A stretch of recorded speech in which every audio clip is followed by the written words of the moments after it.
நிறுவனர் ராமதாஸ் அவரது மகன் அன்புமணி இடையே கருத்து வேறுபாடு ஏற்பட்டிருந்தபோது மூத்த மகள் ஸ்ரீகாந்தியை பாமக செயல் தலைவராக நியமித்தார் ராமதாஸ். இதையடுத்து ஸ்ரீகாந்தியும் பல்வேறு அரசியல் நிகழ்வுகளில் பங்கேற்று வந்தார். சட்டசபை தேர்தலுக்கு பின்னர் ராமதாஸ் அன்புமணி இடையிலான மோதல் முடிவுக்கு வந்தது. தொடர்ந்து அரசியலில் இருந்து ஓய்வு பெறுவதாக ராமதாஸ் அறிவித்தார்.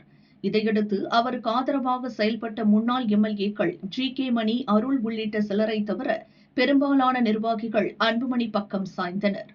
இந்த சூழலில் புதிய அமைப்பை துவங்கி அரசியல் ரீதியாக அன்புமணிக்கு நெருக்கடி கொடுக்க ஸ்ரீகாந்தி திட்டமிட்டுள்ளதாக தகவல்கள் தெரிவிக்கின்றன. ஸ்ரீகாந்தியின் ஆதரவாளர்கள் கூறியதாவது: புதிய அமைப்பை துவங்க உள்ள ஸ்ரீகாந்தி அன்புமணியுடன் இணைந்துள்ள ராமதாஸ் ஆதரவாளர்களை தனது பக்கம் கொண்டுவர பேச்சுவார்த்தை நடத்தினார். ஆனால் அவர்களில் பலர் ராமதாசுக்காகவே உங்கள் பக்கம் நின்றோம், அவர் அரசியலிலிருந்து விலகிய பிறகு பாமக வளர்ச்சிக்காக அன்புமணி பக்கமே நிற்போம் என தெரிவித்துள்ளனர்.